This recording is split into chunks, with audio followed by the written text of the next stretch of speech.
abantu sinzi ndabona abantu reka abantu baracyaza ariko reka kuko bose ntibarira rimwe ahubwo reka dusenge noneho turimbe indirimbo imwe kuko gahunda zigiye gutangira noneho nitumara gusenga no kuririmba indirimbo imwe turahamagara uwo kudufasha muri uyu mwanya noneho atangire gahunda y'ikigi rero reka dusenge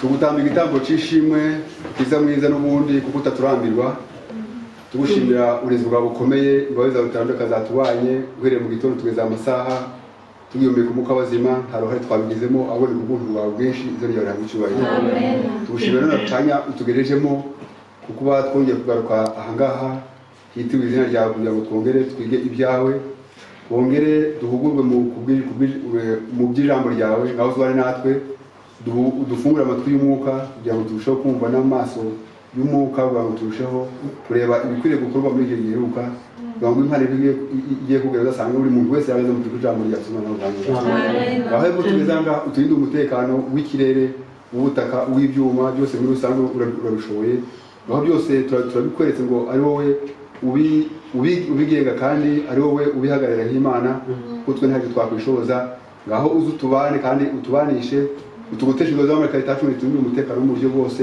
gahunda dusoza gahunda tugiye gutangira turi amahoro n'inyange bihimbaza ngaho tubane kandi ukibuze umwuka wageze igihe tuwusoreze iyi gahunda tutatandukanye nawe byose uri gushaka mu izina rya Yesu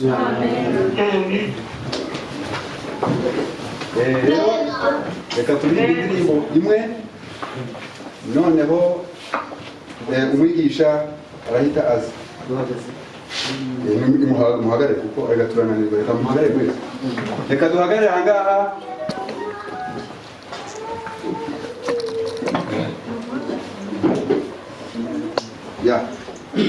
batoranije indirimbo y'196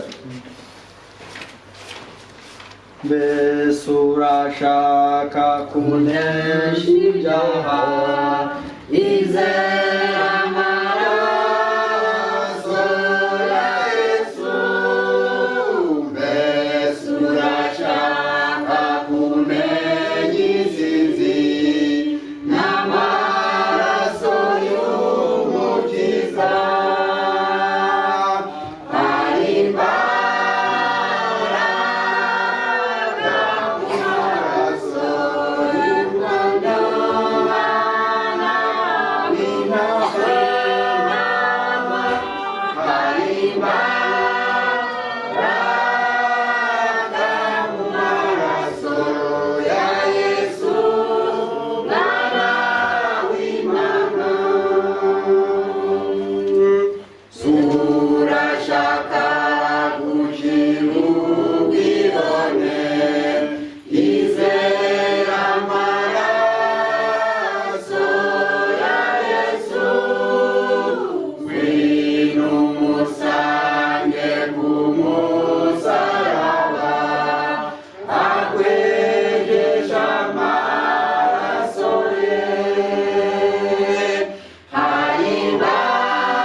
guhirwa turabaramukije ngo abahirwa dushima Imana ko iduhaye amahirwe yo muri iki gicamunsi ko twongera guhurira hamwe ikituzanira kongera gusesengura mu byanditswe byera dushakamo inzira y'agakiza kuko ariyo yonyine ishobora kugira icyo tumarira izina ryayo rihabwa icyubahiro.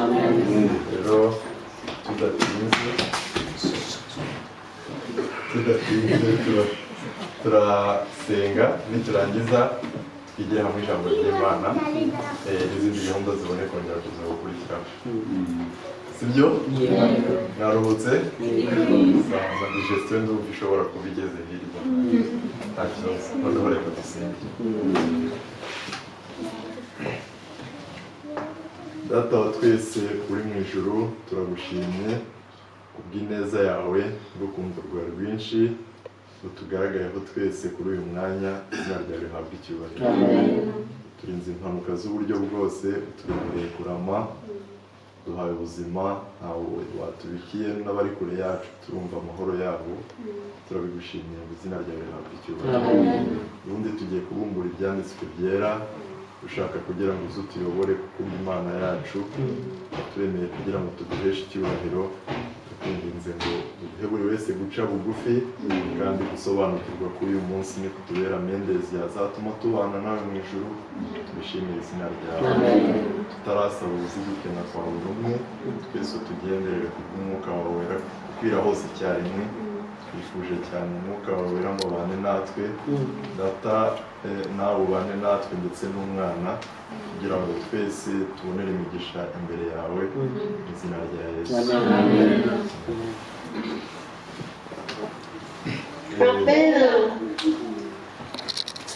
Dushima Imana ko iduhaye amahirwe yo kongera guterana izina ryayo rihabwa icyubahiro. Tugiye kwigira hamwe ijambo ry'Imana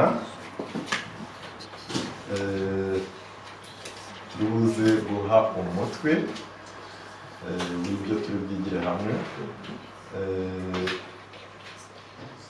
aho tuza gusesengurira hamwe rimwe mu mahame y'ibyizerwa abakristo benshi bafite ariko bakaba batabyumva kimwe ngira ngo nko ku bashyitsi wenda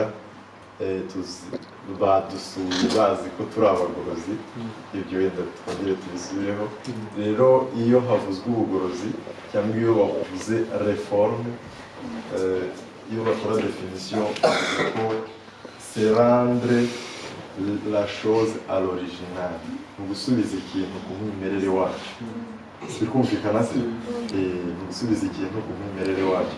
Rero kimwe mu byo tugiye kureba nacyo cyavuye ku mwimerere gihabwa izindi nyito gihabwa n'indi mikorere ubwo dushaka kureba uko original yacu yari imeze cyane ko ariho dusabwa kujya bikumvikana dushaka gusubira kuri original dusubire kuri source kuko Imana ntabwo izajyana abantu bayo bagifite ibintu bikorwa mu buryo itabigena bikumvikana.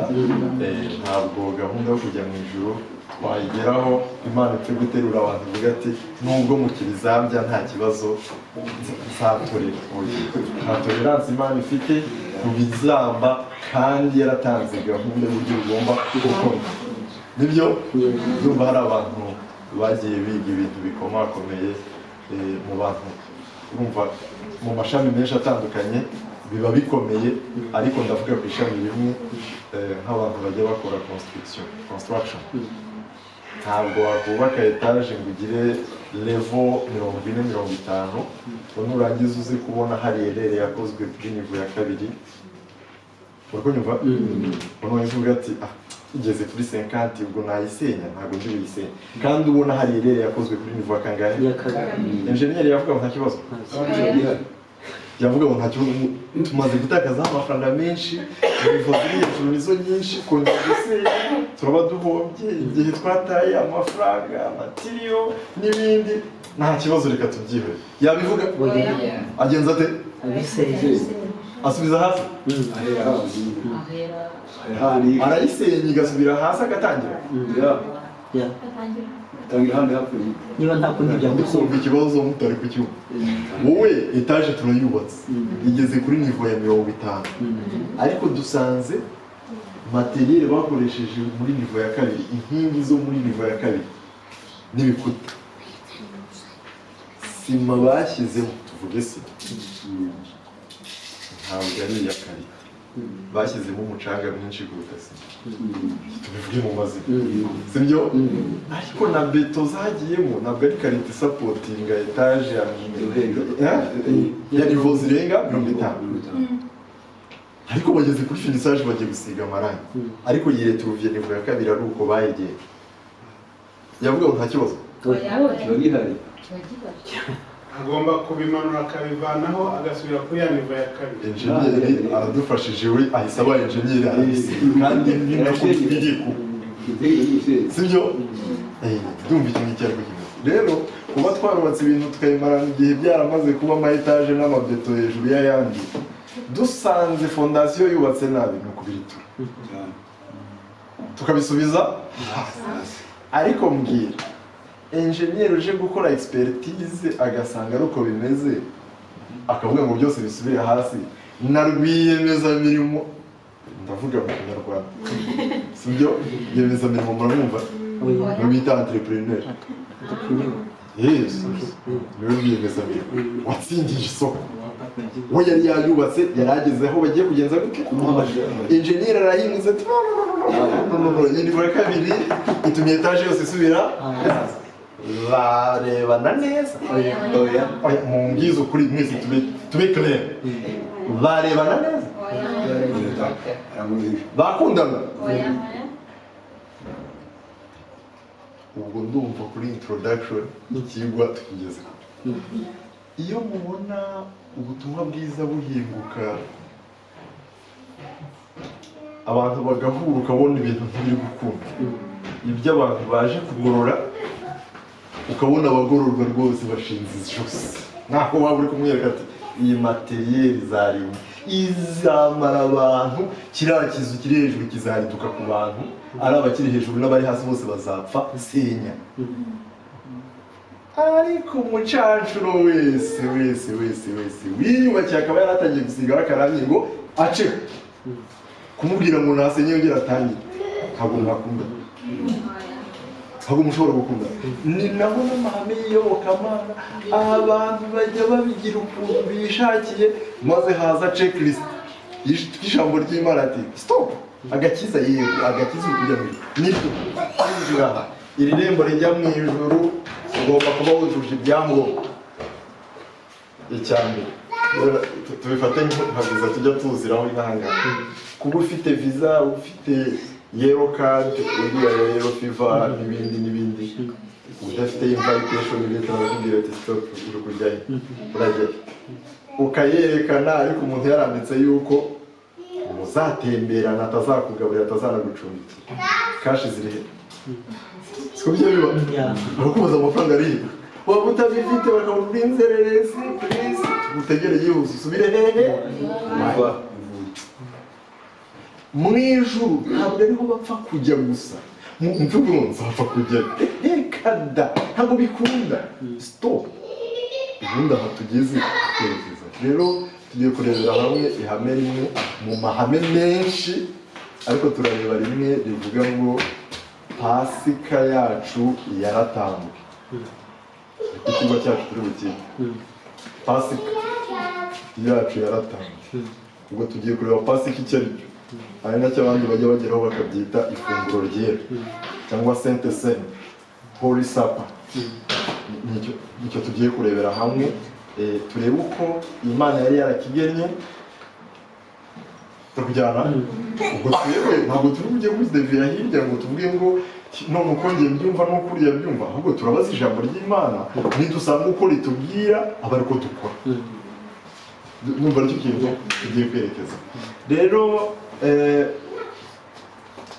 tutarajya kure cyane ahangaha ntabwo turi buvuge ngo turareba hirya no hino, ahubwo iyo dusomye mu gitabo cya Yesaya mu gice cya 43 duhereye ku murongo wa 3 harimo amagambo ari bugeze ku murongo wa 7 nshaka ngo buri wese yumve.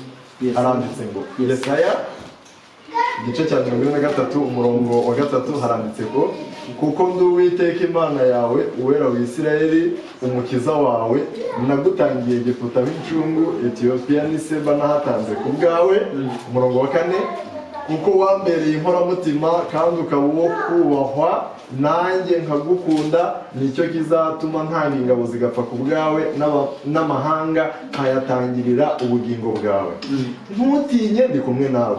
Nzazana urubyaro rwawe ndukure iburasirazuba, nzagukoranya ngukure iburengerazuba. 6 nzabwira ab'ikasikazi nti barekure, n'ikusi mpabwire nti wibimana. Ubwo ni iburasirazuba n'iburengerazuba, amajyaruguru n'amajyepfo. Barekure wibimana. Nzanira abahungu banjye bave kure, n'abakobwa banjye bave ku mpera y'isi. Nzanira umuntu wese witiriwe izina ryanjye, uwo naremeye kumpesha icyubahiro. Ni jye wamuremye, ni jye wamubumbye. Ni jye wamuremye, ni jye wagenje gute? Umukobwa w'Imana, umuhungu w'Imana wese asabwe kugira ngo agaruke aheshe Imana icyubahiro, kuko itubwiye n'icyo yamuremeye. Itubwiye ngo yamuremeye iki? Kumuhesha icyubahiro. Nzanira umuntu wese witiriwe izina ryanjye, uwo naremeye kumpesha icyubahiro. Niba atari yo objectif yawe yo kubaho, niba utari ufite ayo makuru, noneho urayamenye icyo Imana yakuremeye. Mbega mubyeyi, mbega musore, mbega mwana, mugabo mukuru, umusaza, umukecuru, impamvu Imana yakuremye ukaba ukiriho, utazibwira ngo kugira ngo ubone amafaranga menshi. Oya, cyatumye Imana ikurinda ukageza uyu munsi ntabwo ari kugira ngo uzagire amafaranga menshi, si ukugira ngo uzige amashuri menshi. Oya, si ukugira ngo uzabyara abantu b'ikirangirire yuko wabyaye abana bakanakomeza. Impamvu Imana yakuremye ni imwe gusa, ntabwo ari ebyiri. Mwumvise ngo ni iyihe? Kugira ngo duheshe Imana iki? Icyubahiro. Atari icyo ngicyo, uramutse ubizi, amahirwe arabonetse yuko noneho communication urayibonye, communication iratanzwe. Icyatumye Imana ikurema ni kugira ngo uyiheshe iki? Noneho waba uri ikusi, waba uri kasikazi, urasirazuba n'iburengerazuba, twese icyo twahamagariwe ni guhesha Imana icyubahiro. None turabwiwe ngo ni njye wamuremye, ni njye wamubumbye. Ubwo Imana ifite uburenganzira kuri twebwe, idufiteho uburenganzira bitewe n'uko ari yo yaturemye kandi ari nayo yiseguriye.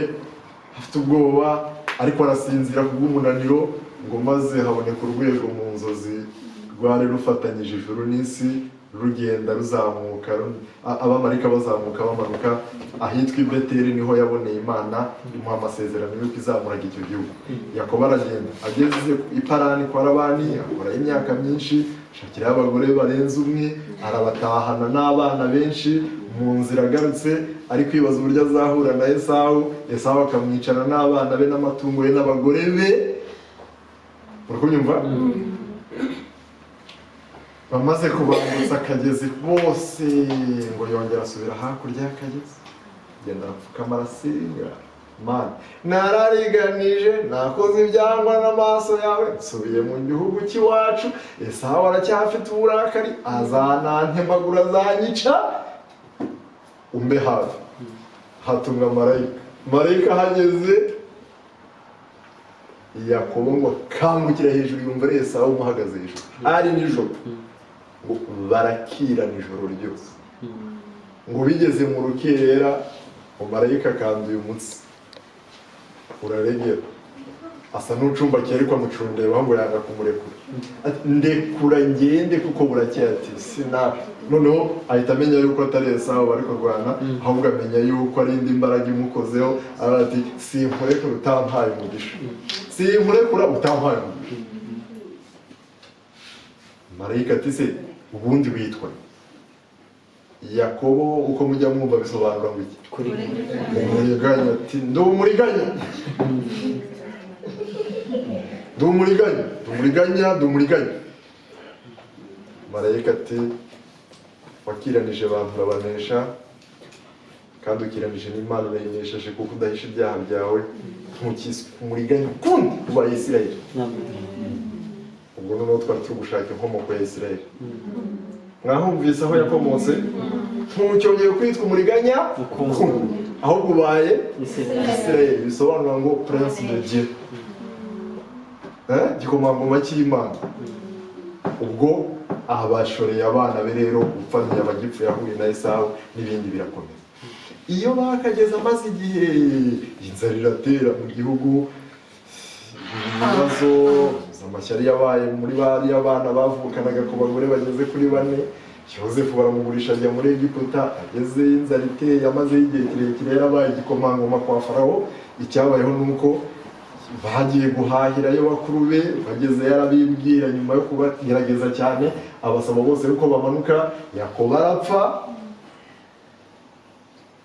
Yosefu arapfa, 11 bene se barapfa, umwami wari uzi Yosefu arapfa. Mu wirengagije neza Yosefu yagiriye abanyegiputa, ariko bari i Gosheni barabyaye, urubyaro rwarakwiriye mu gihugu. Bageze aho ngo umwami aratekereza aravuga ati aba bamaze kugwira bazaturusha amaboko, kandi nihaduka intambara iturwanya baziyunga n'abaturwanya, nibarangiza baturimbure. Tubigire ubwenge tubagabanye. Babwira babana bajya bita ngo ni midwives cyangwa se mère sage mère, siko babyita sage femme. Bariya babyaza arabwira ati havuka umuhungu mumunika, havuka umukobwa mumureka be. Ngo abo babyaza bagira imbabazi, batekereza kuniga uruhinja, barati ibyo ntitwabikora, banga kubica. Ngo babahamagaje, ngo umwami abahamagaje ababwiye ngo muze munsobanurire uburyo itegeko ryanjye mwanze kurikurikiza. Ngo baraza barambwira ati rero Abisirayeli bariya ni abanyambaraga, ntawe bakoraho, bahita babyara. Ntabwo wamunigira umwana kureba, ntabwo wabishobora, bariya ntabwo basanzwe. Umwami abona bidahagije, ati no, tubigira ubwenge, tubagira abaretwa. Bakoresha uburetwa, ariko uko bakora uburetwa ngo bakarushaho kubyara benshi b'abanyambaraga.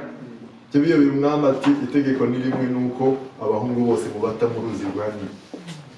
Ubwo niho Mose yarokokeye.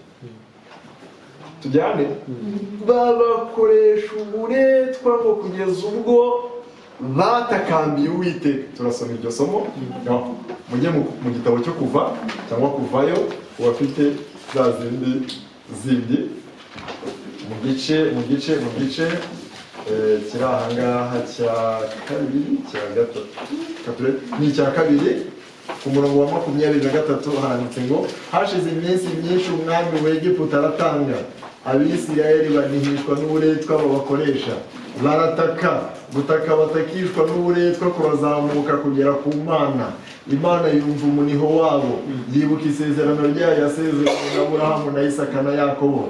Imana ireba Abisirayeli imenya uko bameze.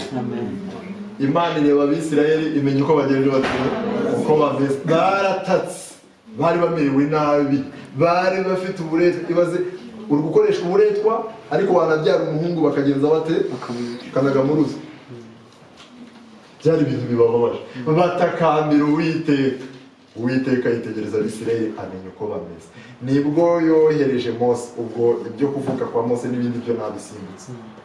Yohereza Mose, ateza Farawo ibyago. Icyago cya mbere kirarangira, Farawo aranga kumva. Icya kabiri kirarangira, Farawo yanga kumva. Icya gatatu, icya kane, icya gatanu, icya gatandatu, icya karindwi, icya munani, arangije kubona icya 9 atanga umuburo ati sinzongera kubonana nawe. Ahubwo tugiye icyago ugiye gutezwa ni kimwe gusa, kandi usibye no kutubwira ngo tugende uzatuma abagaragu bawe baze kutwirukana mu gihugu cyawe. Tukujyana abagaragu bawe nibo ubwabo bazaza kutwirukana ngo tuve mu gihugu. Mareka Uwiteka azaca mu gihugu kandi azatsemba abanyegiputa, imfura zose, umuntu wese n'ikintu n'inyamaswa yose n'ikintu cyose cyavutse ubwa mbere kizapfa, no mu nzu yawe hazabonekamo intumbi. Ubwo ibyo nicyo cyago cyari icya 10, maze ngo Uwiteka abona bigeze igihe niho yatanze itegeko ryitwa pasika cyangwa se passover, gucaho. Sikumvikana? Ni ugucaho, ni ugutambuka. Nicyo cyitwa pasika. Reka tubisome n'ubundi tujye muri Bibiliya mu gitabo cyo Kuva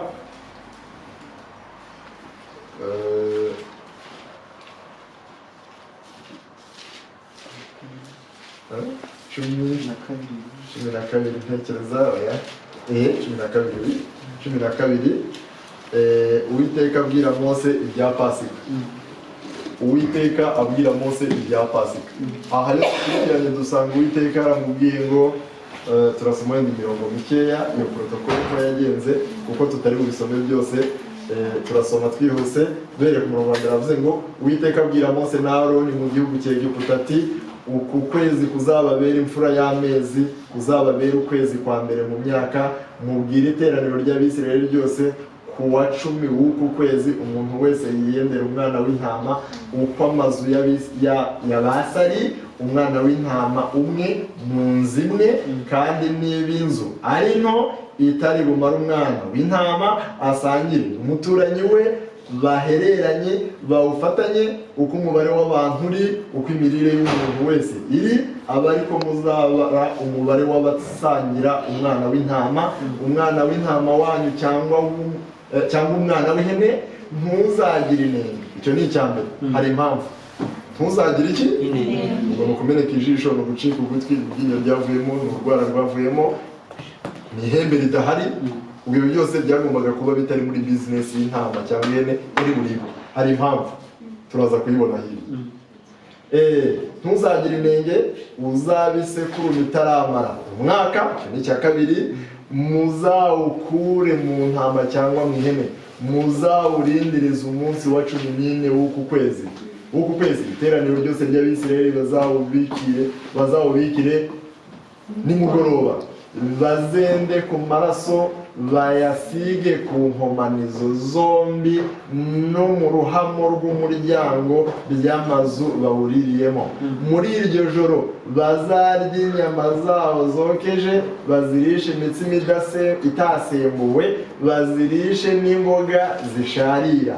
Ntimuzazirye mbisi cyangwa zitetse, kereka zokeje. Igihanga cyawo n'iminono yawo n'ibyo mu nda yabyo ntimuzagire icyo musiga ngo kirare, iziraye muzazose. Uko aba ariko muzazirya, muzazirye mukenyeye, mukwesa inkweto, mwitwaje inkoni, muzazirye vuba vuba. Iyo niyo pasika y'Uwiteka. Pasika murayumvise? Hari n'abajya bayikora bakanayiserebura batasiye byanditse. Noneho turakabona aho byakomotse, murahumvise. Kubera iki? Kuko muri iryo joro, kubera ko bari burirye bakenyeye, bamaze gukweta inkweto, barakenyeye, bafashe n'inkoni, banariye vuba, kandi bari kurya uwo mutsima n'izo nyama, ariko imboga ngo baziriya zigenza zisharira. Kuko muri iryo joro nzanyura mu gihugu cya Egiputa, nkica abana b'imfura bose bo mu gihugu cya Egiputa, imfura z'abantu n'uburiza bw'amatungo n'imana z'Abanyegiputa zose. Nzasohoza amateka nziciriyeho n'Uwiteka. Ayo maraso azababera ikimenyetso ku mazu murimo, nanjye ubwo nzabona ayo maraso nzabanyuraho, nta cyago kizababaho ngo kibarimbure ubwo nzatera igihugu cya Egiputa. Kandi uwo munsi uzababera urwibutso, muzawuziririze ubu munsi mukuru w'Uwiteka mu bihe byanyu byose, muzajye muziririza. Ni riba itegeko ry'iteka ryose. Aha havuzwe byinshi cyane. Aha Abisirayeli babwiwe kurya ibyo bari burye, ariko uburyo babiriyemo murumva ntabwo ari ukurya gusanzwe, bitewe n'uko bari biteguye urugendo. Kandi ngo icyari kuba ikimenyetso kiri butandukanye mu Isirayeli n'Umunyegiputa ni iki? Ni amaraso. Icyari kuba ikimenyetso hagati y'Umwisirayeli n'Umunyegiputa ni iki? Ni amaraso bari kuba basize ku bikomanizo no mu ruhamo ni hariya hejuru. Sibyo? Marayika urimbura akajya kwica Abanyegiputa, ariko yanyura ku Mwisirayeli wasizeho ayo maraso akagenza gute hagati utari buyasigeho ari Umwisirayeli byari kuba bite nawe yari gupfusha yari gupfusha utayasize ari Umwisirayeli yari gupfusha nk'abanyegiputa umunyegiputa wari kuyasigaho umunyegiputa wari kuyasigaho byari kuba bite munyumve Umwisirayeli utari buyasigeho byari kuba ari gupfa cyangwa agapfusha naho umunyegiputa wari buyasigeho yari gukira kandi ni nako byagenze abanyegiputa mwumva bagiye ari igihogere bajyanye n'Abisirayeli ngo bari barizeye iby'Abisirayeli ngo babonye ibyo bakoze baravuga ati tumaze iminsi tubona ibikeri byaratuzonze ibibugu byaratumaze twavomaga amazi akaba amaraso ubwo Abisirayeli bashyize amaraso aha reka natwe tukireho nta wamenya ikiri mwanyumvise maze bayasizeho nabo ubwabo ngo icyabayeho nuko marayika yaciyeho atambuka ku mazu yabo kuko Pasika kwari ugucaho bikumvikana kwari ugucaho byari bishushanya iki sibyo se byashushanya iki ngo tuze kwambuka tugere ku ntambwe ya kabiri ko ni intambwe ebyiri turi byigeho tugasoza kandi ubwiya mbere yo ndumva ari iy'amateka gusa n'abagiye kuyirangiza aha muri iki gitabo cyitwa abakurambere n'abahanuzi cyangwa se patriarche et prophète page ya 227 ni icyongereza ngaho umuntu ariko gatoya ndabaza ninde mugabo n'umugore bari kujya kuba basize amaraso ku nkomanizo z'umuryango no mu ruhamo rw'umuryango barangiza bakarekera abana babo kuzerera mu banyegiputa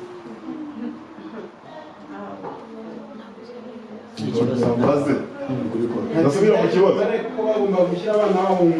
reka nsubire mu kibazo ninde mubyeyi wari kuvuga ngo umwana wanjye akunda agapira ari no kujya muri pisine ari no kwikinira n'abandi bana we nta nubwo azi ibiri kujya mbere ntacyo naba ari kwikinira njyewe ndaba nikingiranye mu nzu n'umugabo wanjye abana bari hanze byari gushoboka byari kubaho okay sawa ubwo aho ngaho reka tuhatambuke turaza kumenya ibyabo aha haravuze the Passover was to be both commemorative and typical.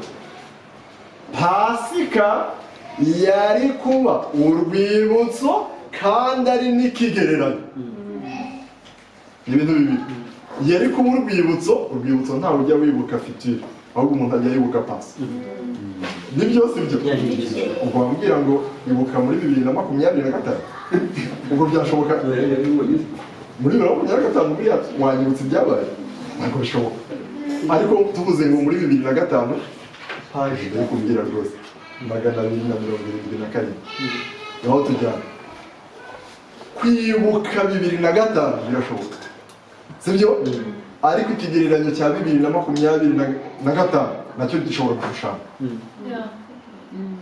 sikumvikana se hari ikigereranyo n'igishushanyo mbonera cy'ibyo twaba dutekereza muri vision ya 2025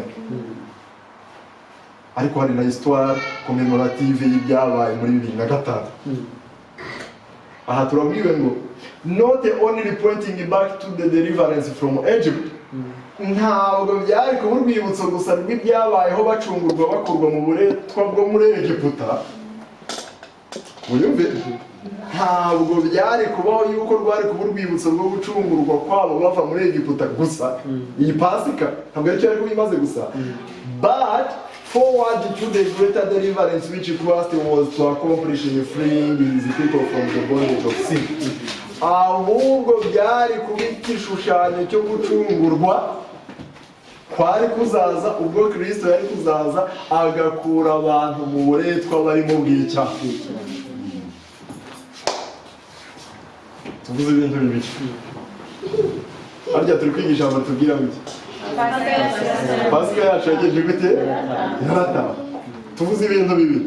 Icya mbere ni uko iyi Pasika Abisirayeli batangiye yari urwibutso rw'iby'Imana yabakoreye bacungura ibakura mu buretwa ya Egiputa, ariko ikaba ikigereranyo n'ubundi cyo gucungurwa kuzakorwa na Kristo akiza abantu be ububata bw'icyaha. noneho byari bifite muze angre ebyiri niba ariko ndibuze sibyo hari akwibuka ngo Imana yadukuye muri Egiputa ariko uku niko tuzabacungurwa dukizwa ibyaha byari bibiri hepfo haravuze ndumva ahantu nahatinde ndasimbukira before obtaining freedom the bondmen must show their faith in the great deliverance about it to be accomplished ngaho munyu mbere yuko aba bantu bari mu buretwa bw'abanyegiputa bahabwa umudendezo kwizera kwabo kwagombaga kugeragezwa ngo bimenyekane yuko bizeye Imana ko yabakiza test ikomeye ni ukubwira ngo shyira amaraso ku gikomba neza urakira urabona ari ibintu uriya hari protection iri muri aho amaraso asize birumvikana ko Abisirayeli bagize kwizera abizeye bose barakiza n'abanyegiputa bizeye yuko ayo maraso yabakiza barakiza ababisuzuguye bose bapfushije imfura zabo hepfo turasoma the token of blood must be placed upon their houses ikimenyetso cy'amaraso cyagombaga gusigwa ku mazu yabo and they must separate themselves and their families from the Egyptians bakitandukanya bo ubwabo n'imiryango yabo bakitandukanya n'abanyegiputa and gather within their own dwellings bagateranira mu mazu yabo bose hatabuze n'umwe wo mu muryango bagateranira mu mazu yabo bose hatabuze n'umwe wa hehe wo mu muryango had the Israelites disregarded in any particular the directions given them iyo hagira Abisirayeli basuzugura kamwe gusa mu by'Imana yababwiye bari bukore bagasuzuguramo kamwe mbese bagashaka nk'intama yavuye mu ijuru cyangwa bakazana umwana w'ihene utagira urwara cyangwa bakazana ifite imyaka 3 kandi bababwiye ngo bashake intama cyangwa umwana w'ihene w'imyaka ingahe utarengeje umwaka iyo bagira kamwe basuzugura gusa bakakanigisha akavuga akako ntacyo gatwaye munyumve les détails zatanzwe n'Imana nugira kamwe usuzugura uzategereza ingaruka zingana no kubisuzugura byose cyangwa mukaba mu by'Imana yavuze ni kamwe gusa ukabwira ko numvi ugasuzugura kamwe gusa kazagukora bazaba kangana nuko bavuga ngo umupilo parapilote y'indege byo ntabwo bizi ntabwo bisobanukiwe na gato ariko bwatobotse ahangana n'urushinge bwinjiye mu mazi pilote captain akamenya yuko harimo agatobore kangana naho urushinge rwanyura yarangiza agakora negligence ati nta kibazo kangaka nta kibazo kadutera ndava kuri Europe ndambukiranya Atlantique ndagira muri Amerika nta kibazo yahura n'akaga kandi ari akantu gatoya abenshi bazarimburwa no kuvuga ngo nako nako kakurimba iyo Abisirayeli basuzugura gatoya mu by'Imana yari yababwiye bagomba gukurikiza muri iyi gahunda yo kwitegura Pasika that they neglected to separate their children from the Egyptians iyo bibeshya bakareka abana babo bagakomeza kwivanga n'abana b'abanyegiputa iyo bibeshya bagasuzugura abana babo bakagumana n'abana b'abaki ntibabavangure had they slain the lamb but failed to strike the doorpost with blood iyo babaga umwana w'intama ariko bakirengagiza gusiga amaraso ku nkomanizo z'umuryango or had any gone out of their houses iyo hibeshya hakagira umusohoka mu nzu muri iryo joro rya Pasika iyo hagira uwibeshya agasohoka he agasohoka mu nzu they would not have been secure ntacyari kubakiza ntacyari kugeza gute kubakiza so they might have honestly believed that they had done all that was necessary bari kwihumuriza bakavuga nk'ukuri byari ingenzi byose bifatika twabikoze but their sincerity would not have saved them ariko kuba batarindyarya bavuga ngo ibyo twashoboraga byose twabikoze byinshi twabikoze ntabwo byari kubakiza banari kurimuka all who failed to heed the Lord's directions abantu bose bajya bananirwa kumvira amabwiriza y'Imana would lose their firstborn born by the hand of the Israel. Sorry. Abari kunanirwa kumvira amabwiriza yose Imana yari yabahaye nta cyari gutuma badapfusha imfura zabo igihe marayika murimbuzi yacaga mu banyegiputa. Nta cyari gutuma badapfusha iki? Imfura zabo. Ubwo rero iki cyari kimwe. Yesu yigiye hirya arabonetse nyuma y'imyaka myinshi bafite seremoni ya Pasika. Bagera ubwo bibagirwa yuko bishushanya kuvuka kwande kwa Yesu, basigarana kwibuka uburyo bavuye hehe muri Egiputa. Ku buryo nimukurikira ngo barageze i Kanani, ngo ntabwo bigoraga. Bageze i Kanani igihe bibukaga Pasika buri mwaka, bari kurya banywa, bafite abami n'abatambyi, barubatse imidugudu ikomeye, bafite ibikingi bikomeye, ngo baricaraga, ngo buri wese ngo akajya yegamiza urundi umusaya ahangaha mu gatuza, ngo bakicara ku murongo, ngo hakaba hari umugaragu cyangwa umuja bashatse uri bubogereza ibirenge.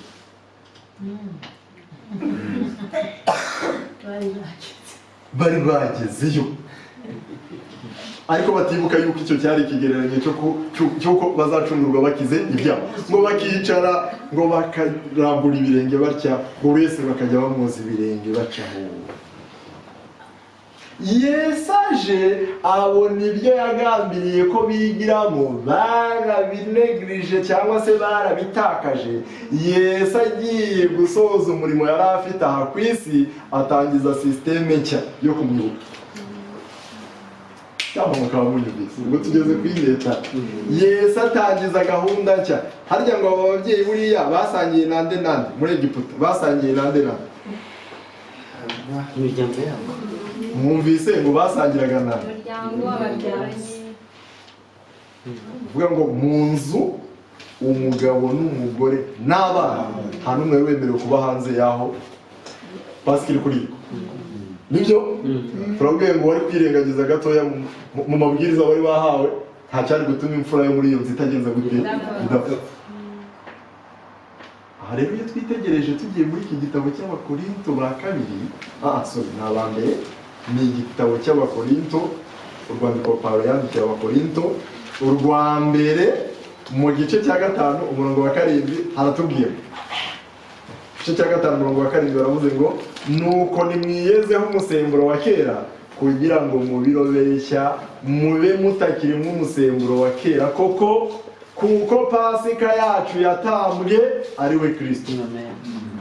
Twavuze ngo byari tipike, byari ikigereranyo.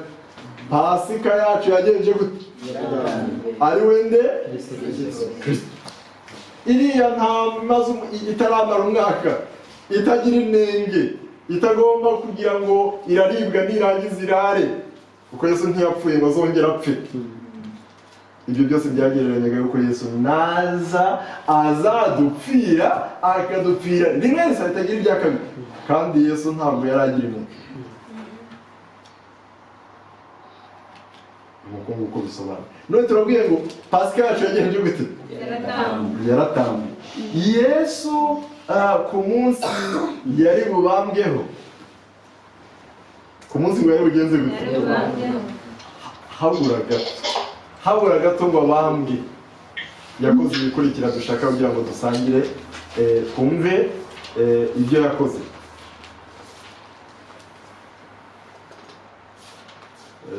Mu gitabo cya Luka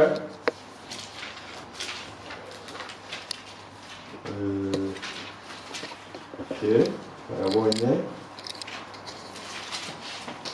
Pasika birangije, ahubwo agiye gutangiza undi muhango mushya uwo yise ngo ni igaburo ryera cyangwa ifunguro ryera, kuko Pasika yari ifashe terme. Yesu apfuye ibimushushanya ko azapfa byari birangiye. Ababikora ubu ngubu bategereje gupfa kwe, ariko ntabwo tuzi ukundi azongera gupfa, kuko yapfuye rimwe risa ritagira irya kangahe, irya kabiri.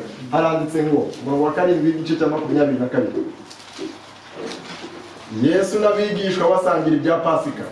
Nuko umunsi w'imitsima idasembuwe urasohora, ari ukwiriye kubagirwamo umwana w'intama wa Pasika, ni ya yindi twavuze. Atuma Petero na Yohana ati nimugende mudutunganirize ibya Pasika kugira ngo turye. Baramubaza bati urashaka ko tubitunganiriza hehe?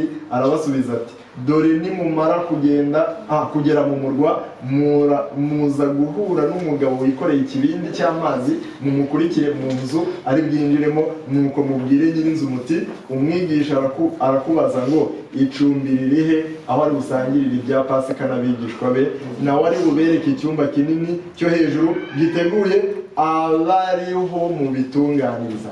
Baragenda babisaka uko yabibabwiye, batunganya ibya Pasika. Igihe gisohoye aricara ngo afungure, kandi intumwa nazo zicarana nawe. Arazibwira ati kwifuza nifuje gusangira namwe Pasika iyi ntarababazwa, ndababwira yuko ntazongera rwose kuyirya kugeza aho izasohorera mu bwami bw'Imana. Yenda igikombe aragishimira, arababwira ati mwendiki musangire, ndababwira yuko uhereye none ntazanywa ku mbuto z'imizabibu ukageza aho ubwami bw'Imana buzazira. Yenda umutsima arawushimira, arawumanyagura, arawubaha, arababwira ati uyu ni umubiri wanjye ubatambiwe, mujye mukorera mutya kugira ngo munyibuke. N'igikombe akigenza atyo. Bamaze kurya ati iki gikombe ni isezerano rishya ryo mu maraso yanjye ava ku bwanyu, ariko dore ukuboko kungambanira kuri kumwe nanjye n'ukwanjye ku meza, kuko umwana w'umuntu agenda nk'uko byamugenewe, ariko uwo muntu umugambanira azabona ishyano. Batangira kubazanya muri bo uwenda kugira atyo uwo ari we. Muri iri teraniro ry'abo Yesu agaburiye mwumvise ko harimo uwitwa nde nubwo tutavuze izina? Umugambanyi. Hari harimo umuki? Aramugaburira nawe? Yaramugaburiye? Yari umunyabyaha? Umugambanyi wari amaze gufata amafaranga yo kwicisha Yesu yari umunyabyaha? Yesu se yari injiji? Yesu ntabwo yari azi ko uwo mugabo yamugambanye? Ntabivuze, nta wundi ubizi. Ariko agenza gute?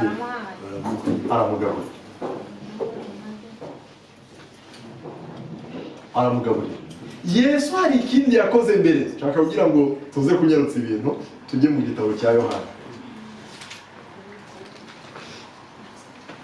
Igice cya 13 turahasoma irindi jambo riravuze ku murongo wa mbere. Yesu yoza ibirenge by'abigishwa be. Ngaho tujya hari n'abajya kuri uyu muhango ntibakore detaye zose Imana yababwiye gukora. Aho naho haba hari ikibazo. Sindiba muri konyuma. Haba harimo ikibazo iyo detaye zose zisabwa abantu batazikoze nk'uko Imana yagenje gute yazize. Umunsi wa Pasika utarasohora, Yesu amenya yuko igihe gisohoye cyo kuva mu isi agasubira kuri se. Urukundo turi kumwe? Urukundo yakunze abe bari mu isi nirwo yakomeje kubakunda kugeza imperuka. Bakirya ibyo kurya bya nijoro, Satani yari yamaze koshya umutima wa Yuda Isikariyota mwene Simoni ngo amugambanire. Umugambanyi turamubonye? Yitwa Yuda nde? Isikariyota. Ari mu iteraniro Yesu agiye kugaburira ifunguro ryera. Yesu amenye ko se amweguriye byose, kandi ko yavuye ku Mana, kandi ko asubira kuri yo, ahaguruka aho yariraga, yiyambura umwitero, yenda igitambaro, aragikenyeza, ahera ko asuka amazi ku mbehe, atangira koza ibirenge by'abigishwa be no kubihanaguza igitambara akenyeye. Nuko yegera Simoni Petero, nawe aramubaza ati databuja ni wowe unyoza ibirenge? Ubwo ninde uri koza undi? Yesu ari koza nde? Yesu ahagaze. Hari aho tutasomye ngo abigishwa ba Yesu bari bafite ikibazo twakababwiyeho gatoya muri Pasika. Bamaze kudamarara Abisirayeli bajyaga kuri Pasika, icyo bakoraga nuko bajyaga kuri Pasika bakicara neza bakozanya ibirenge, ariko ntabwo babyozanyaga ubwabo, ahubwo babaga bafite umugaragu ugenza gute? Abigishwa ba Yesu rero abenshi bari baraje bakurikiye Yesu ariko bashakamo position, umwanya w'icyubahiro, ku buryo n'impaka bahoranaga zari zo kwibaza ngo muri ubu bwami ninde uzaba mukuru. Munyumvire ninde uzaba mukuru muri ubu buki, muri ubu bwami, muri ubu bwami ninde uzaba mukuru. Ku buryo abenshi ngo bajyaga bagera n'igihe bagiye kwicarana na Yesu ngo bakihuta ngo iburyo ubundi ibumoso kugira ngo bakabe iyo myaka. Nimushaka no kubimenya neza, mu bwami bwa Yesu baraburwaniraga ku buryo ngo hari abavandimwe burya mu ntumwa za Yesu, harimo Yohana, hakabamo na Yakobo, bajya bakunda kwitwa ngo ni bene Zebedayo. Urakoze cyane, bene Zebedayo. Aba bene Zebedayo rero bo ngo nyina yari afitanye isano na nyina wa Yesu. Noneho ngo baratekereza baravuga ati mama, erega ibintu birakaze, nubwo ubona tugendana nawe buri munsi adukunda, ariko kubona umwanya muri buriya bwami ntabwo byoroshye. Ngwino tubarize, muzabisomereza muri ntabwo amasomo yose twayasoma, ariko turajya duca mu mateka muzabisoma. Ngo baramubwira ati ngwino mutubwirire iyi ngoma itazima hakagira udutanga umwanya wa mbere n'uwa kabiri. Baraza ngo kandi uzamusabira iyo myanya yombi imbere y'abigishwa bose bamenye ko iyo myanya yafashwe, barwanira indi myanya iyo yo biye kujya bagayikunda. Baraza, umubyeyi araza ageze imbere ya Yesu akubita ibipfukamiro arapfukama. Yesu ati mubyeyi, nibiki urashaka iki? Databuja, tegeka aba bana banjye n'undi umwe azaba iburyo bwawe undi abe ibumoso bwawe. En présence de Dieu reste 10 basigaye bose bariyo. Bari bashaka kubakomesha yuko iyo myanya ifashwe, nta wundi n'umwe ukwiriye kujya yibeshya azana icyubahiro cyahoze ari ikibazo. Cyahoze ari ikibazo buriya guca bugufi ntabwo tubifite. Rega dufite akarima ka Satani buriya nawe icyamuke hejuru, urashaka kuzamura intebe y'igasumba iy'Imana. Mwanyumviye, yashaka kuzamura intebe y'igasumba iy'Imana. Aba nabo ngo babaye active, mbese ikibahiraje ishinga ikiri kubakoreramo ni ka kuka kari muri Satani niko kabinjiye. Ubwo Yesu arabareba, ese buriya icyo musabye murakizi, igikombe nzanyweraho muzakinyweraho, mwabasha kukinyweraho? Abahungu no kwiyemera ati rwose twakinyweraho. Yesu arabareba ati nibyo muzakinyweraho ariko si ubu, nibyo muzakinyweraho ariko si ubu. Kandi ibyo kugaba ubukuru umwanya wa mbere n'uwa kabiri iburyo n'ibumoso si ibyanjye ni ibya Data. Ariko yarajombye imitima, bari bajombye imitima ya bagenzi babo, urwango rwari rwinshi ku buryo byageze no ku mwanya wo kugera ku ifunguro bari gutongana. Ati kinsaba mukuru wacha wowe nkuko bari babanye. Mbese unarebe ibitotsi basinziriye Yesu yapfuye. Nonse ntiyari yapfuye bamurarira.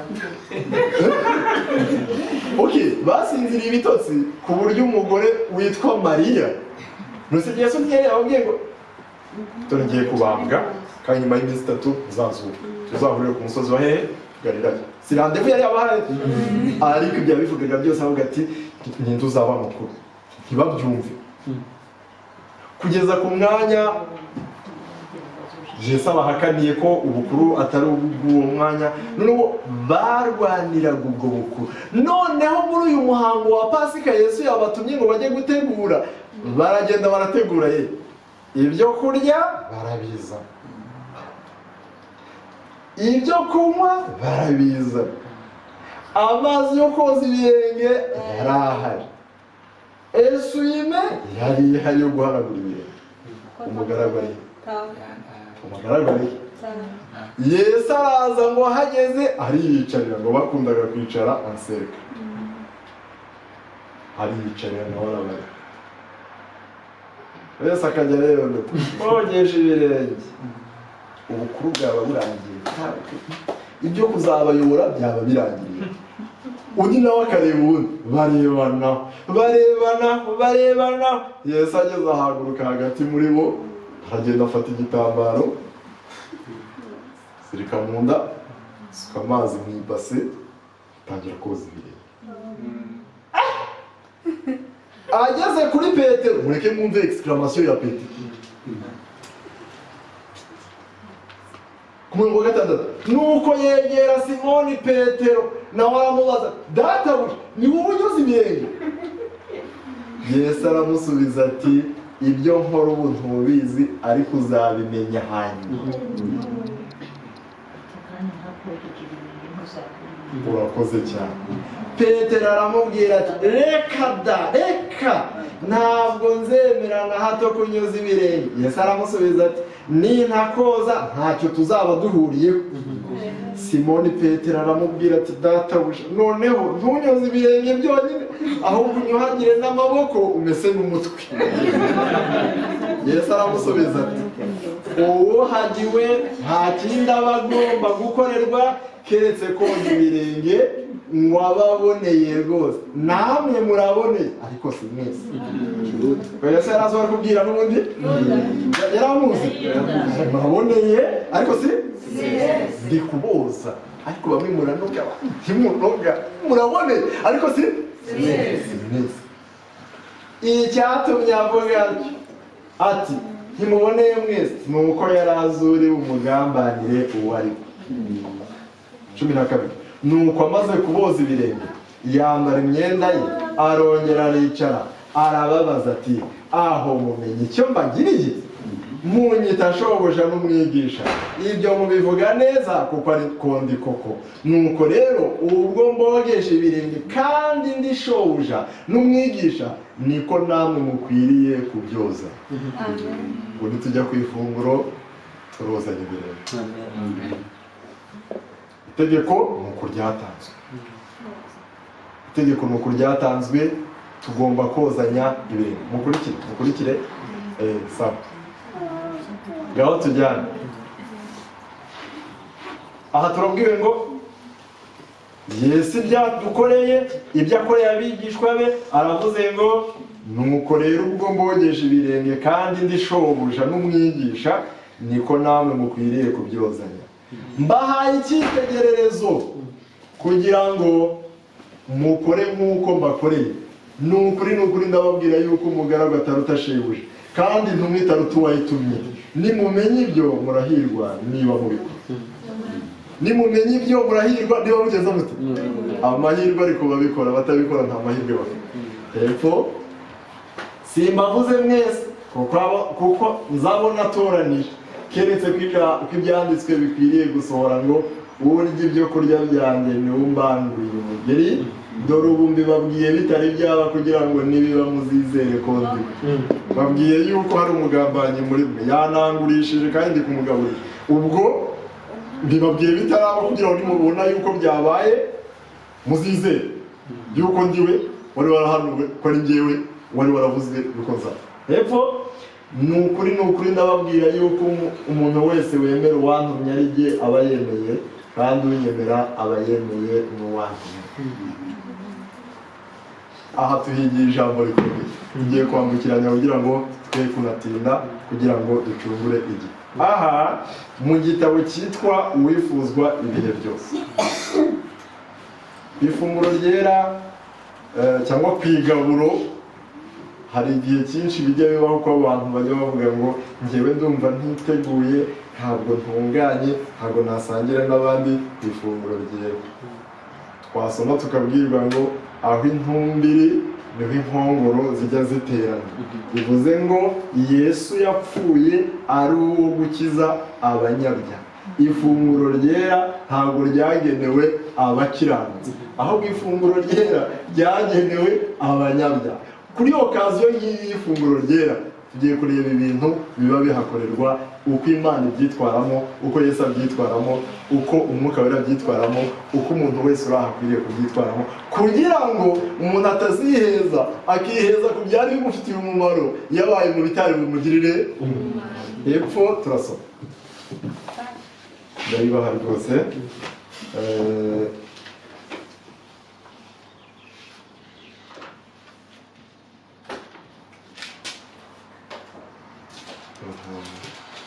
Ni mu kigwa cyitwa ngo kugira ngo munyibuke, a mémoire de moi, ni ikigwa cya 72.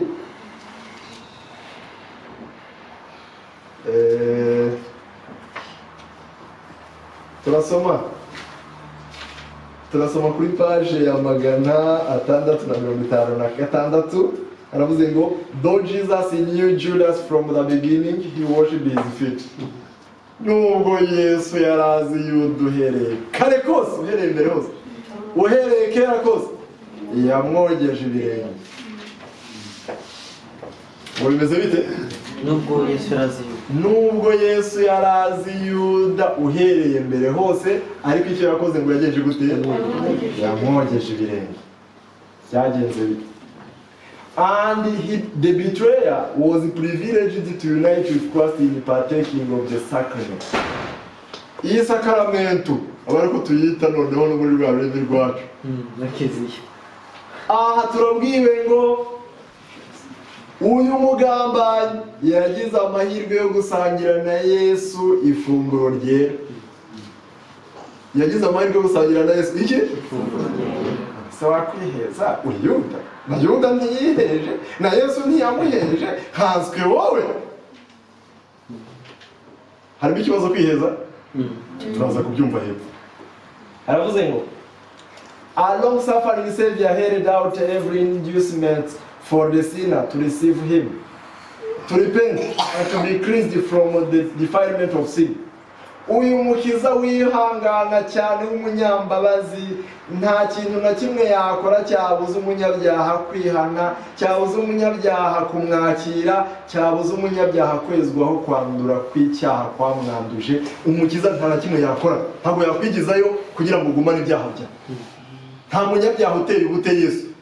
Utera ubute Yesu n'umuhunga, naho umusanga wese Yesu aramwishimira. Haranditse ngo turasoma, aravuze ngo this example is for us. Uru rugero Yesu yatanze rwo kugaburira Yuda maze kumuza ibirenge, kandi Yuda yariye amafaranga yayafashe. Ariko ibintu biroroshye. Oya tujyane dufate iyo sene tuyiza. Yesu yabonye Yuda ajya kuburana na Kayafana Anna, abatambyi bakuru, avuga ngo murantangahe mu bagenzereza. Bajya mu biciro, rega baracirikanijwe nk'abari kugura ihene. Turaguha 15 mu 50. Bice by'ifeza barazamuka ati 20 ndatoye 45. Toya cyakoze 25 twayaguha ndati 40. Baramanuka bahuriye kurangahe 30. ku bice by'ifeza bingana amaze guciriranwa. Yesu wari ufite iyerekwa rivuye ku Mana, aramubona neza ibice by'ifeza 30 agenda abifashe. Ngo Yuda yari yafashe options zibiri, yavuze ati ubundi rega umugabo ibyo ntawabimenya, uyu mwami wanga ko tumwimika, utemera gukorana n'abafatika, nta kigenda. Ngo Yuda aravuga ati uko bisa kose Yesu naramubonye mu mwana w'Imana arakomeye. Icyambere ntabwo bwemere gupfa, ntabwo bari bumufata. Arabacika ndabizi n'umutata uzura bapfuye, agakiza indwara zose. Ukoze ku mwenda we agakira indwara yaramara imyaka 38. Nguyu ntabwo bari bumushobora. Icyo ni kimwe. Arabacika. Bacika ndababwira ngo ni nabi yongeye. Ariya ngo yarabwiye ngo nimusoma mumusomere reka muvuge amagambo ari tipiki nimusoma araba ari benshi murabizi afite abigishwa benshi kandi abenshi basanga ariko nimusoma muhere ko mugenze mute mumusomere ngo yari afite pretext ivuga ngo ndayarya kandi ntibamushobora Yesu abona arayariye arayafashe ngo araza aza mu iteraniro Yesu amureba ngo ageze aravuga ati nk'uko byanditswe ngo ubu wariraga ku meza yanjye niwumbanguriye umugeri Yesu abivuga atyo abigishwa ngo murabona ariko si mwese ndababwiza ukuri yuko butaracyo umwe muri bari bungambanire ngo abigishwa barababara ngo harimo ba bene nkuba bumvaga bashishimura uwo ari we wese ushobora gusuzugura Yesu no kumugira nabi ngo baratangira ati databuja ninjye nakugambanira Yesu aramubwira ngo barazenguruka ngo naho Yuda yari ari muri karikire ndayarya tu ndayarya izo karikire se zimugezeho nawe ahita abaza ikibazo databuja ninjye ati wakabimenye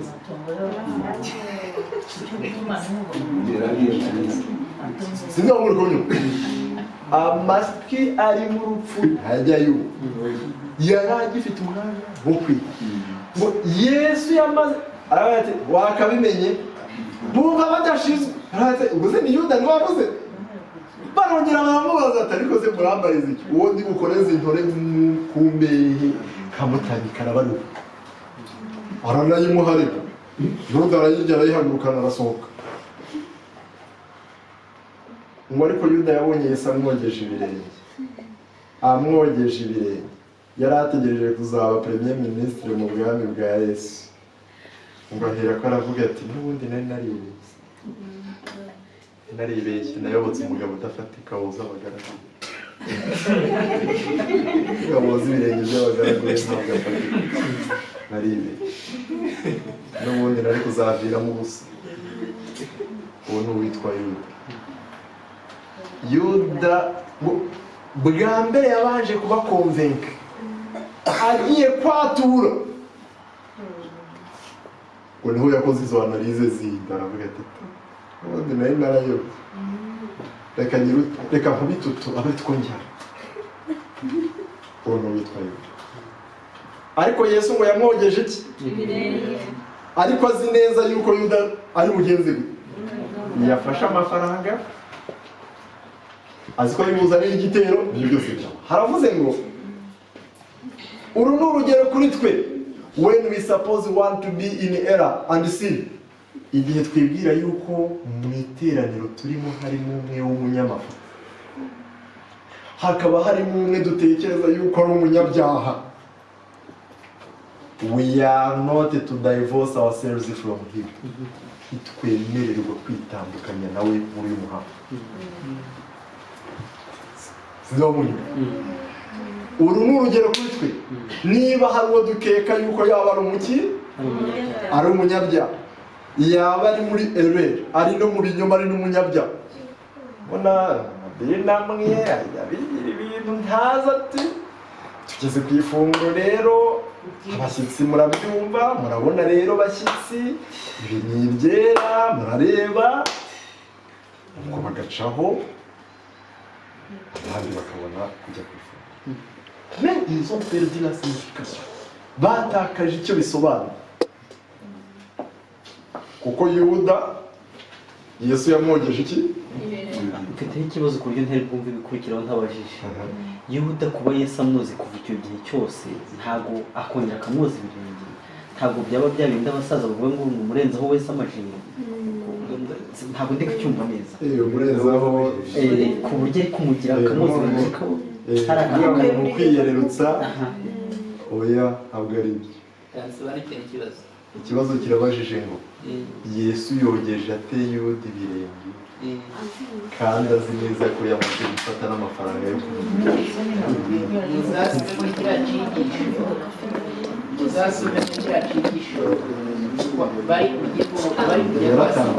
Yesu ku munsi yari bubambyeho ku munsi mwari ugenze gute haburaga azabasha amavuta bakayafashisha abakiriya dushaka kugira ngo dusangire kumve ibyo yakoze kandi yarazi yuko ngo uhereye igihe cyo yatangiye kumubitsa yatumye intumwa za Yesu yibaga umutungo atuma intumwa za Yesu na Yesu niwe wahuye n'ubukene kandi bari bafite kubatinda ariko ngo separation, are we to leave him a prey to temptation or drive him upon Satan's battleground? Turamutse tumwirengagije cyangwa tukitandukanya nawe tukamuheza tuba tumushyize ku rubuga rw'ibishuko ababaye umuhigo icyo bita proa ababaye umuhigo w'ibishuko yarangiza tukaba tumushyize ku rubuga Satani atsinda aho abamusanze. This is not a Christ method. Ubu si bwo buryo Kristo akoresha bwo guheza abamusanga. It was because the disciples were erring and faulty that he washed their feet. Impamvu Yesu yogeje ibirenge by'abigishwa nuko bayobaga kandi bahoraga mu mafuti.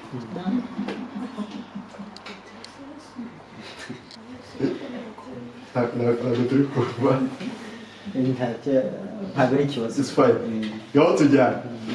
Impamvu Yesu yogeje ibirenge by'abigishwa be ni iyi. nuko bahoraga mu mafuti. Babaga ari abanyamafuti kandi bahoraga bayoba bagwaga mu byaha. Bivuze ngo kozanya ibirenge ni ikigereranyo cyo guca bugufi mu gukorerana, ariko kandi bitarangiriye aho ni ikigereranyo cyo kwezwa k'umutima. Ni ikigereranyo cyo kwezwa kwa hehe ko mu mutima. Ndumva twatinze ku byo mu mutima mu kigo cya mu gitondo ntabwo twatinze.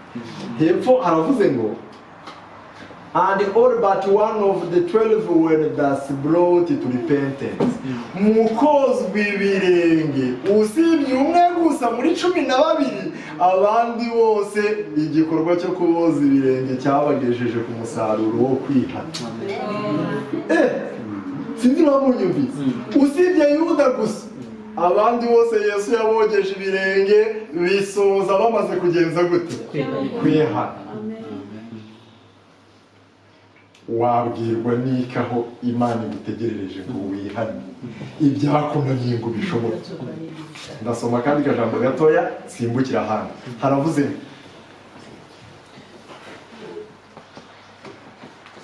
when believers assemble to celebrate the ordinances, there are present messengers unseen by human eyes. Iyo abizera bateraniye ku muhango w'ifunguro ryera, abamarayika batabonwa n'amaso y'abantu baba baje mu iteraniro. There may be a Judas in the company. Birashoboka ko umeze nka Yuda yaba ari mu iteraniro. Birashoboka ko umeze nka Yuda yaba agenje yaba ari mu iteraniro. Aha. And if so, niba ariko bimeze, messengers from the prince of darkness are there. Niba ariko bimeze, ubwo n'intumwa zavuye ku gikomangoma cy'umwijima cyo Satani ziba zihari. For they attend all who refuse to be controlled by the Holy Spirit. Kuko begera cyane uwanze kuyoborwa n'umwuka wera. Uwanze kuyoborwa n'umwuka wera wese abadayimoni bageza bate baramwegera. Hepfo aravuze ngo heavenly angels also are present.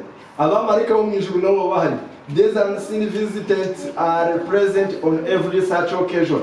Abo bashyitsi batagaragara baba baje igihe cyose dufite ifunguro ryera.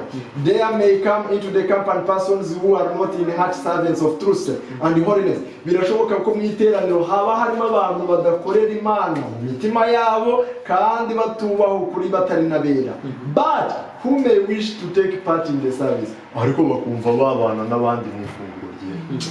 Bimera bite rero bagezwa bate? Haravuze ngo they should not be forbidden. Ntihagire ubabuza. Ngo biki? Ntihakagire ugenza gute? Ntihakagire ubabuza. Kubera iki? Reka twumve. Ntihakagire ubabuza. There are witnesses present who were present when Jesus washed the feet of the disciples and of Judas. hari abahamya bari bahanze amaso igikorwa Yesu yakoraga yoza ibirenge by'abigishwa be, yoza n'ibya Yuda. More than human eyes beheld the scene. Abarenze abantu baba bari kwitegereza uyu muhango. Crossed by the Holy Spirit is there to set the seal of his own ordinance. Kristo mu gihagararo cy'umwuka wera bahari kugira ngo ashyire ikimenyetso ku muhango wera w'ifunguro. He is there to convict and soften the heart. Ikiba kimubesheje mu iteraniro ni ukwemeza imitima no kuyoroshya. Munyumve abantu b'Imana. Mukizana Yesu mu gihagararo cye, ahagaze mu gihagararo cy'umwuka wera, ngo ni ukwemeza imitima, akayemeza ibyaha byayo, yarangiza akanayifasha kugenza gute? Kuyoroshya. Not a look, not a thought of contrition escapes his notice. Haba kubabara ko mu mutima umuntu ababajwe n'ibyaha yakoze, ahaba icyo bise kwicisha bugufi, nta na kimwe gitambuka ijisho ry'Imana ritakibona. For the repentant broken hearted one he is waiting. Kuko ikiba gitumye Yesu ahari, abategereje umuntu ufite umutima umenetse, umuntu ufite umutima ubabaye, umuntu ufite umutima wihana, abamutegereje ngo mwakire. Yesu abategereje umuntu wese ufite umutima umenetse kugira ngo agenze gute? Ngo mwakire. Ninde wakwiheza? Aho Yesu akiriza ninde wahahunga? Naratangaye mu ifunguro ryera ngo igihagararo cy'Imana Data kiba gihari, ntaje ngisoma ibyo nshaka gusoma, ngasimbukira ahantu tujya gusoreza. Ndasoma ahandi hamwe dusoze mu nyumve kuko ndumva hari twaba twerekeje ahumvikana. Ngaho tujya mu igihagararo cy'Imana Data kiba gihari, Yesu umwana w'Imana abahari, umwuka wera abahari. Muri kunyumva hari abo bose ngo babagenje bate? Baba bahari. Turaza kureba role baba bafite muri uyu muhango. Reka twumve. All things are ready for that soul's reception. Ibintu byose biba byiteguye kugira ngo uwo mutima uhabwe umugisha kandi wakirwe. Uwo mutima wihana ngo uhabwe umugisha kandi ugenze gute? Wakirwe. He who washed the feet of Judas longed to wash every heart that from the stain of sin. Uwogeje ibirenge bya Yuda anyotewe cyane koza umutima wawe ngo wize. Uwogeje ibirenge byande bya Yuda ashaka koza umutima wawe ngo wezeho kwandura wandujwe n'ibyaha. Ariko ni mu yihe okazi yuko turi kumva ifunguro ryera. Aha twasoma byinshi nta nubwo twabishobora byose kubirangiza, ariko ijambo riravuze ngo none should they exclude themselves from the communion because some who are unworthy may be present. Ubwo twavugaga uwiyumva yuko adakwiriye ushaka kwiheza, ijambo ry'Imana ratubwiye ngo agomba kuha. Wowe wibwira ko uri umukiranutsi rero kuri uwera, haravuze yakagira uwibuza kuboneka mu ifunguro ryera ngo ni ukubera ko ari kubona Musa na Yuda bicaranye aho ngaho. Ati je nsangira na Floribert n'ibyaha abo twasangira. Je yiheza. Icyo ni icyaha. Reka twumve. Ntawemererwa kwiheza ngo nuko ari kubona hari uwo kwikaho ibyaha urahunga. No. Haravuze ngo every disciple is called upon to participate publicly. Umwigishwa wa Kristo wese asabwe kuhaboneka ku mugaragaro, and thus bear witness that he accepts Christ as a personal savior. Kandi ahaboneka nk'ubuhamya buvuga ngo nemera Yesu nk'umukiza wanjye bwite, ntabwo ari uwa rusange. Ntabwo ari umukiza wa rusange, ahubwo ni umukiza wanjye bwite ku giti cyane. Therefore, it is at death his own appointment that Christ meets his people and energizes them by his presence. Mu bihe nk'ibi ngibi niyo rendezvous Imana iba yatanze y'ubwayo. Kristo ubwe aba yaje yatanze rendezvous ngo ahure n'ubwoko bwe, abushyiremo imbaraga, abuvugurure, yongera abaha imbaraga kuko abakenera. Baba bafite imitima yanduye n'ibiganza byabo ubwabo bigenje bite? Byanduye, ariko mwumve ikibyezi icyo ari cyo.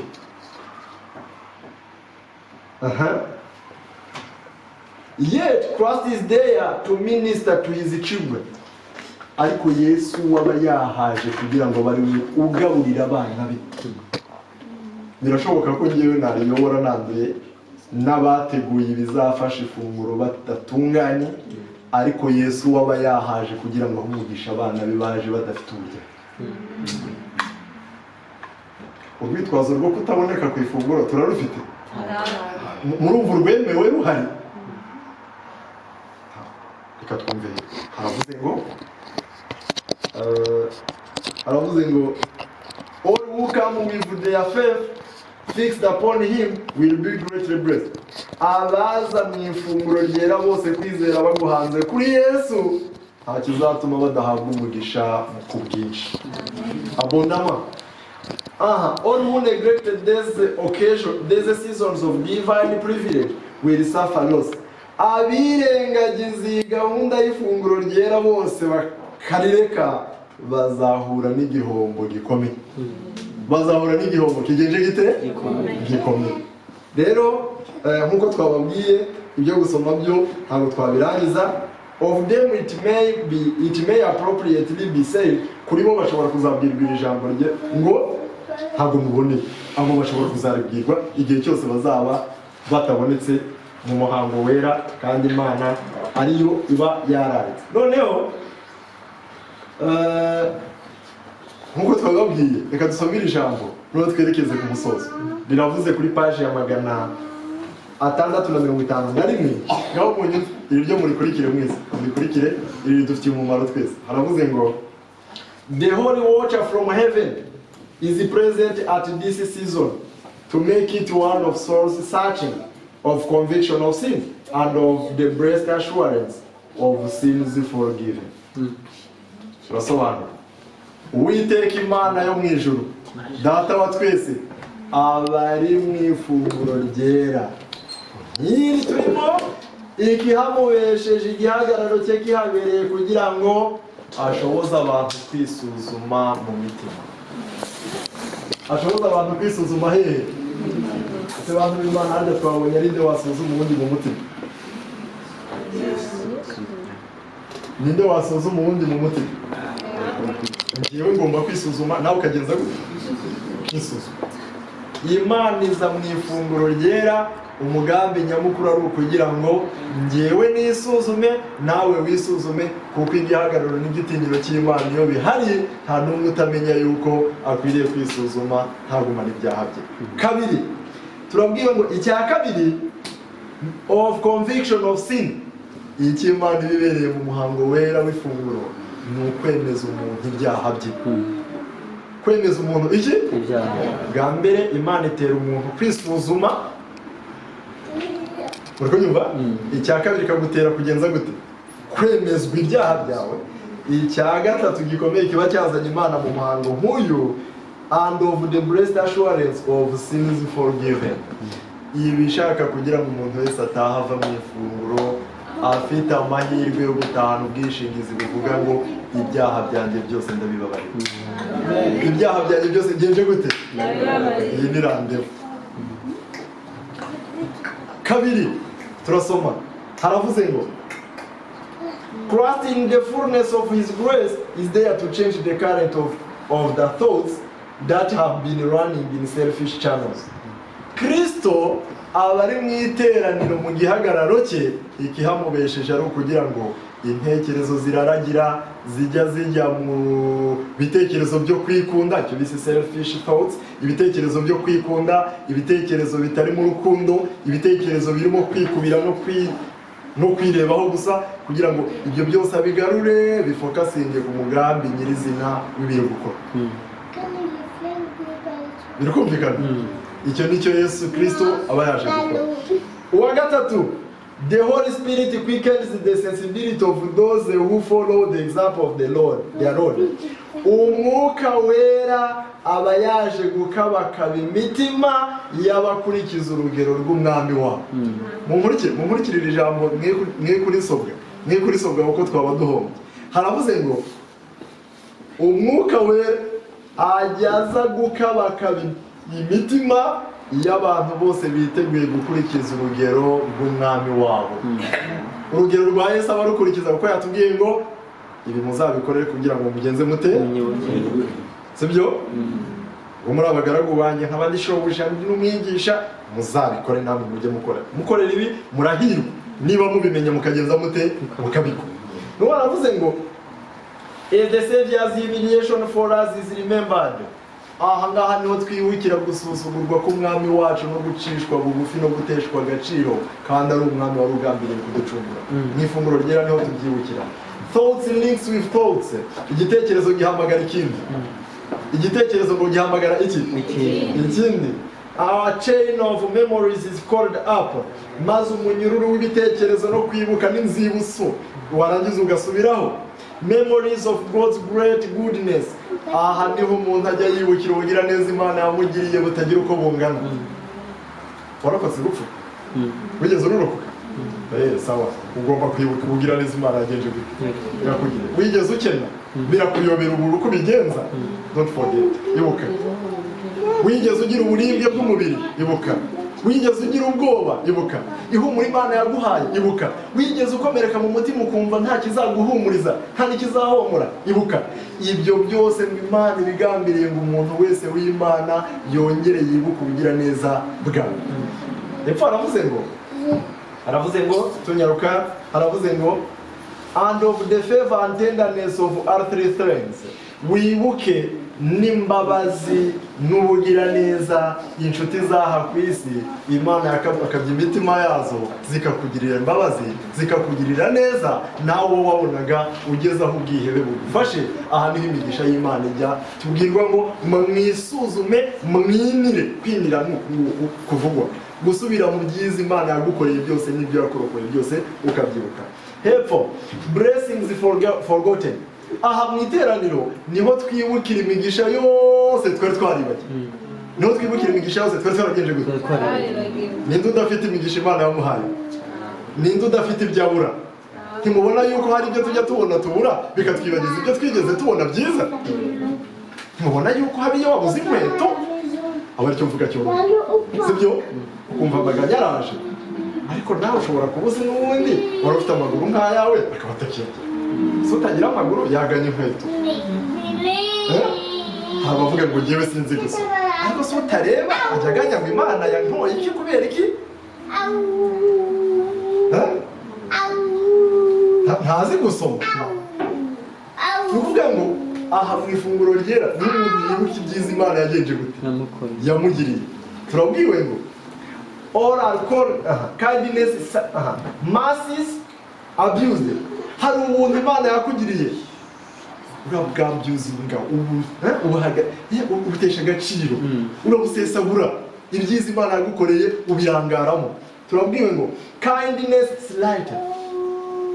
Hari ubugira neza Imana yakugiriye nawe ubufata nkaho kubisuzuguye ari ibintu bipfuye biri aho ngaho. Hepfo aravuze are called to mind. Ibyo byose biragaruka bikagaruka mu bwenge. Roots of bitterness that have crowded out the precious plant of love are made manifest. Munyumve abantu b'Imana, imizi yo gusharira yavutse mu mutima. Munyumve bigatuma urukundo wari ufitiye abandi ruhinduka urwango. Ibyo byose Imana irabikwibutsa ikavuga ngo ihane bikitwa none. Ngo ni imizi yo kugenza gute? Roots of bitterness. Imizi yo gusharira yameze muri wowe isharirira abandi. Ahari urukundo, igiti cy'urukundo kirabagarirwa, kitrederika. Is seen in the light in which God views it. Icyaha mu ifunguro ryera umuntu akireba nk'uko Imana igikibona. Umuntu ajya areba icyaha akakibona nk'uko Imana igigenza gute igikibona. Aha turabwiwe ngo our thoughts are not the thoughts of self-complacence. Ibitekerezo byacu ntabwo biguma ari ibitekerezo byo kwinezeza, but of severe self-censure and humiliation. Bihinduka ibitekerezo byo kwiyanga no kwicisha bugufi no kwisubiraho. The mind is energized to break down every barrier that has caused alienation. Intekerezo zihabwa imbaraga zo gusenya imipaka n'ibihome byari byaratumye uhinduka mubi. ariko ngo izo mbaraga zibonekera hehe mu ifunguro rye. Niyo randevu Imana iba yatanze, Yesu yaje, umwuka wera yaje, bose bahabereye kugira ngo twese twongere dusubizwe mu bumuntu tuba b'Imana byuzuye. Hepfo, evil thinking and evil speaking are put away. Gutekereza nabi no kuvuga nabi byose bishyirwa ku ruhande, niho byihana. Hepfo haravuze ngo the subduing grace of Christ comes into the soul, and the love of Christ draws hearts together in a blessed unity. Maze ubuntu bwa Kristo bukaza bugasendera mu mutima, bukoroshya umutima, urukundo rwa Kristo rukavuka, rugahamagara imitima, rukavuka mu mitima, rukayihuriza hamwe, igahurira mu bumwe bw'umugisha. Imitima igahurira mu bumwe bw'iki? Bw'umugisha. Aha niyo randevu Imana yatanze ngo muzaze mbaho umugisha. Niyo randevu Imana yatanze ngo muzaze tubane, nongere mbasubizemo intege nke. Aha niho tubwirwa yuko tudakwiriye guheza abashyitsi. Aha niho tubwirirwa yuko tudakwiriye guheza abana bacu. Bitewe nuko bamwe ngo bajya bagira pretext ngo abana ngo ntago bamenya ibyo turimo. Ariko Abisirayeli wari kwibeshya akamurekera hanze mu giga yari kumuhitana, cyangwa marayika ucaho yica imfura yari kuba. Niko twasomye mu gitabo mfite aho baranditse ngo nimuba muri mu ifunguro ryera. Niko handitse muri iki gitabo, mu gihe bari kuzaba barageze i Kanani, uko abana banyu bazajya bababaza ngo uyu muhango wanyu ni uw'iki, muzajya mubabwira ngo Uwiteka yaducunguye muri Egiputa kandi twiteguye gucungurwa umukiza wacu naza avukiye mu isi. Tukujyana bagombaga kuba bawurimo. Uyu muhango ntuheza umwana, ntuheza umushyitsi, nta munyabyaha uwuhejwemo, bitewe nuko ntabwo abazima aribo bashaka muganga, muri kunyumva, ahubwo abarwayi nibo bashaka nde. Yesu ntabwo yaje gushaka abakiranutsi, yatangiye ibyo yatanze byose kugira ngo akize Yuda arananirana, iherezo birangira yiyahuye. Niho twavugaga ngo hirya Yuda byaramunaniye, aragenda ngo yageze mu rukiko, yarazamukanye na ba bantu bose baje gufata Yesu mu ijoro, ngo ageze mu gashyamba asangamo Yesu. Abonye Yesu ati ariko murashaka nde? Ngo Yesu w'i Nazareti ati ninjye, mumfata bamubareke. Marayika ukomeye cyane baboneka hagati yabo, bagwa hasi nk'amasi inshuro imwe, inshuro ebyiri, inshuro ya gatatu aravuga ati okay, noneho mukora icyo mukora. Ngo Yuda, ngo nubwo Yesu yari yamaze kwitambura yigaragaje neza, ngo ntabwo Yuda yaretse umurimo we, ngo yaranasimbutse aramuhobera ngo aramusomagura, muraho mwigisha. Yesu ngo ageze aramureba ati Yuda, ugambanishirije umwana w'umuntu kumusoma. Ngo ariko bigeze aho ngo Yuda yarazi ngo ntacyo biri butange, yarazi yuko ari buyarye kandi akanakira. Yesu ntabambwe, ariko bona bamukubise urukiri biremeye, abona baramuboshye biremeye, bamugeza kwa Pilato biremera, bamujyana, bamubanza kwa Kayafa, bamujyana kwa Ana, bamugarura kwa Kayafa, mujyana kwa Pilato, bamujyana kwa Herode, agaruka kwa Pilato. Yakoze kurse zigeze muri 6 muri ririya joro. Ngo Yuda agiye kubona birarangiye yigana n'abambwe. Ngo Yuda aravuga ati no, ngo umutima, ngo la culpabilité, gukiranirwa, ngo kwatumye Yuda acanganyikirwa. Ngo yari umugabo muremure w'igitera kirekire, ngo yasohotse muri sare, ngo abanza yashaka umwanya, ngo aratambuka, ngo agera imbere ya Kayafa, ngo amukubita ibiceri, aramubwira ati ngaya amafaranga yanyu muri kumwana w'Imana, aya maraso nta rubanza ruyariho. Abandi baramubwira ati hoshi, ibyo birakureba n'ibyaho.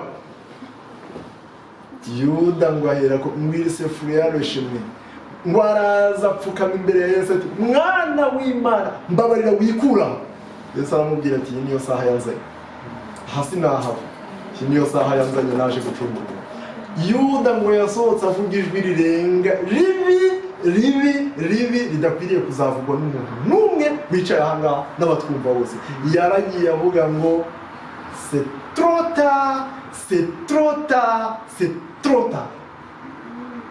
Narakererewe. Bantu b'Imana, hatazagira uboneka mu mugabane wazavuga yuko bakerewe. Gukererwa gusanga Imana n'akaga. Gukererwa gusanga Imana n'akaga.